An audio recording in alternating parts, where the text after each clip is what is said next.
I want you to make a little homemade training aid. This is a sweatband. You can see I've punctured a hole in it and I've just taken one of those rubber tees that you can get at a driving range and put it through that. And you're going to put it over your trail arm, because in this video I'm going to show you, I'm going to teach you how your trail arm moves. And if someone were to ask me what is the biggest difference between golfers who really struggle and the golfers who play really consistent, solid golf, trail arm. How that trail arm moves throughout the golf swing is so important. Notice I've got this on the inside of my elbow, so as I rotate my arm, that T kind of references that. So if we want the arm to move correctly through the swing, we have to address setup, right? We've got to cover how you position it. The couple of things I want you to have in that trail arm, I want there to be a little bit of softness. Okay? I don't want it to be locked dead straight. I want it to be a little bit more relaxed than the lead arm. The lead arm can be a little bit more structured. So the trail arm being slightly softer helps you with alignment. If the trail arm gets straight, really easy for those shoulders to start aligning to the left.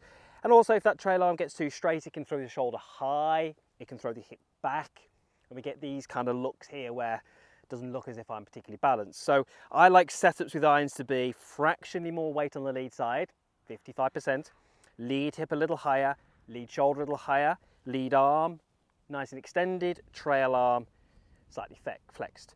But look at where that T points. I can rotate my arm without my hand moving and point that T in lots of different positions. I want to avoid this. This is what I want to avoid, T pointing down towards the flag. From this position, it's more likely that my arm is going to do something like this, which I really don't want to do in the golf swing. We'll come to the backswing in a moment. I can still make the right movement from there, but it's much harder. So when you set up, you want that T to be not pointing towards the target, but actually pointing at probably this angle here, just in front of the golf ball. For all intents purposes, you can have the T pointing at the golf ball. It doesn't have to be super extended this way, so it's pointed back towards the camera, just a little flexed and pointing just in front of the golf ball. Now, if you can do that, that's going to put your trail arm in a really good position at the setup. So you've now got perfect setups. You've got that trail arm in a position which gives you a much greater chance of making a great backswing. How do you make that great backswing? Well, your trail arm has got two jobs to do. Your trail arm in the backswing will bend by around about 90 degrees. You can probably see a little bit better than I can whether that's around 90. This movement will happen in your backswing. The arm will bend. But as it bends, it should also rotate. So from here, from my shoulder, I can rotate my arm. I can make this movement here. Now, I would call these in the golf swing sort of bend and fold. But you can call them bend and rotate, whatever you want to. Those two movements need to be there. They're not always there. And if you're struggling with your golf swing, this could well be a kind of real cause of why you're struggling with those shots. So here's a little exercise I'd love you to do. Take a putter cover under your right arm. And what I want you to do actually, place your palms together, get that trail arm into that setup position, and then just stand up. And what I'd love you to do from here is just make a little rotation with your body, and what you'll feel is that as you do that, your right arm doesn't really need to do anything. It can just follow what your body's doing. But at some point, the arms get stuck. Okay? They can't really go any further. Now at this point, this is when lots of golfers will do the wrong thing with the trail arm, and they will start to bend it, but not fold it. If you bend it and not fold it, what happens is you get the arms kind of around here, but you can see where my elbow's pointing, it's way behind me and the head cover dropped. What we actually need you to do, if I do that again, is you rotate, you get stuck, you bend it, but you fold it. Now look at the difference. Look where my elbow is. Yes, I've still got that bend, but my elbow points more down towards the ground. In that first little demonstration, when we got stuck and we just added the bend, yes, the bend will help you get your arms a little bit more around behind you, but the head cover is going to drop to the ground. What you can then do is do it from golf posture. I'm going to rotate a little bit in my body, arms aren't going to do anything, but then at some point where I get stuck, I'm going to keep the head cover in place and I'm going to start to fold my arms. And you can see how I get this sort of 90-degree angle through my trail arm, but because it's folded and rotated, it's that rotation element that allows me to keep the head cover in place. I'm going to get you to take, I'm using a tennis ball here, but you can use a golf ball. But if I make a backswing, I want to be able to basically, at the top of my golf swing, hold that tennis ball on the palm of my hand. And you can see that there, okay? It's not falling off, it's resting on the palm of my hand. Now, the only way I can do that is with good trail arm movement. If I, in my backswing, just have this arm bending, look where the palm face is. There's no way that I'm going to be able to hold that in place. The only way I can is if I've got bend in the right wrist, but more importantly, I've got that rotation. So taking something like a tennis ball, something that's got a flat surface, set up a little bit of softness in the arm, rotate, bend and fold, that's putting my trail arm in a really, really good position.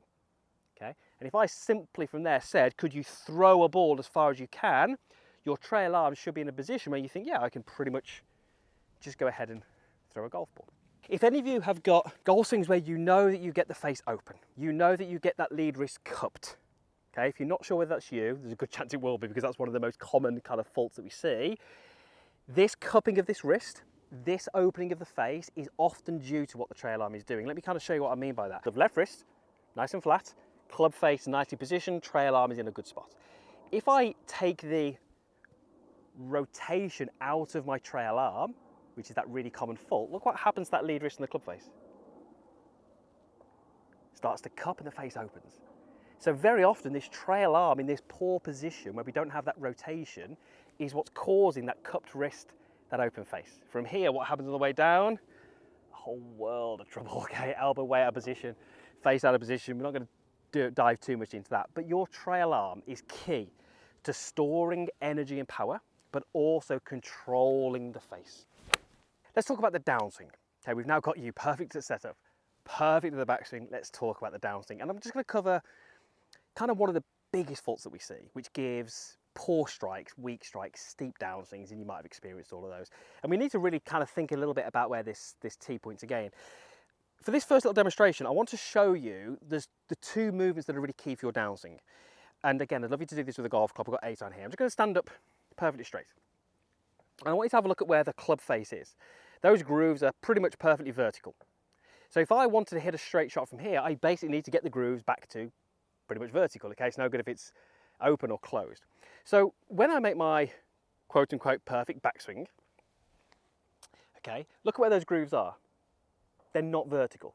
They're rotated by 90 degrees. That happens in a golf swing. It happens in my golf swing. It will happen in your golf swing. It happens in every golf swing. And it happens because of what we do with this trail arm and the lead arm follows.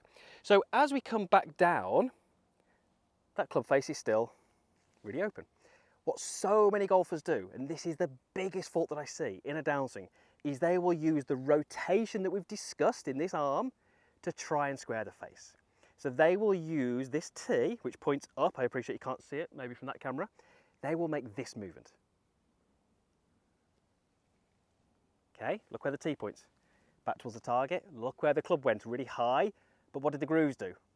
Kind of got back to vertical, right? So it kind of did the right thing. It got the club face back to square. But the golf club suddenly went like this. Let me show you what that would look like in a golf swing. The club face gets rotated. We come down to here. And then we use our rotation of our arm to try and square the face. Look what happens. Look at that.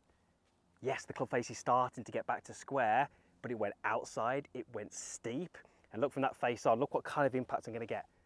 Really poor position. Again, there's so many of you who are going to be watching this thinking, that looks like me. Maybe not that extreme, but the hands back, the club steepening, the club coming on the outside. And very often, all of those things that you see, it's because your instinct is using your shoulder to square the club face. And you need to square the club face.